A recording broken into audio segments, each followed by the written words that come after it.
এরপরে আল্লাহ রাব্বুল আলামিন আরেকটা আমলের কথা বলেছেন, সেটা হচ্ছে অন্যায়ভাবে মানুষের সম্পদ ভক্ষণ না করা। আপনি যা হালালভাবে ইনকাম করবেন সেগুলোর মধ্যে সীমাবদ্ধ রাখবেন আপনার খরচ, আপনার পারিবারিক জীবন, সামাজিক জীবন, রাষ্ট্রীয় জীবন। আপনি চাদরের বাইরে পা না টেনে যাতে আপনাকে খারাপের দিকে যেতে না হয়, সেই জন্য আপনি সবসময় আপনার যে ইনকাম হবে তার উপরেই কি আপনার খরচটা সীমাবদ্ধ রাখবেন।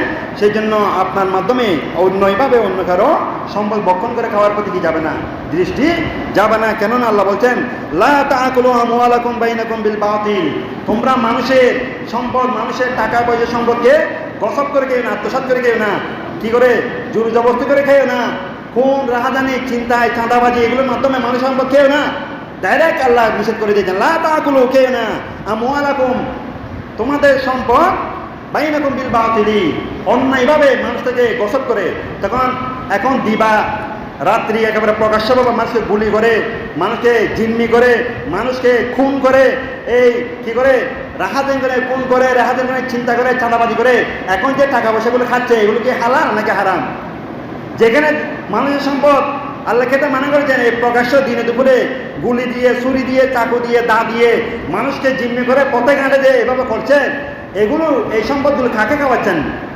কাকে খাওয়াচ্ছেন? কাকে নিয়ে খাওয়াচ্ছেন? আপনার সন্তানকে, আপনার স্ত্রীকে? কিয়ামতের ময়দানে আপনার স্ত্রী আপনার জন্য সুপারিশ করবে? কথা বলবে? বরঞ্চ বলবে, আমি তোমাদেরকে খাওয়াইছি, আমার জন্য একটু সুপারিশ করো, তোমার থেকে কোনো আমল আমাকে দাও, একটা নেকি দাও। তারা বলবে, তোমার থেকে কিছু থাকলে আমাকে দাও, আমি একটু তাড়াতাড়ি জান্নাতে চলে যাই। নাউযুবিল্লাহ, এরকম বলবে। কোনো দরকার নাই।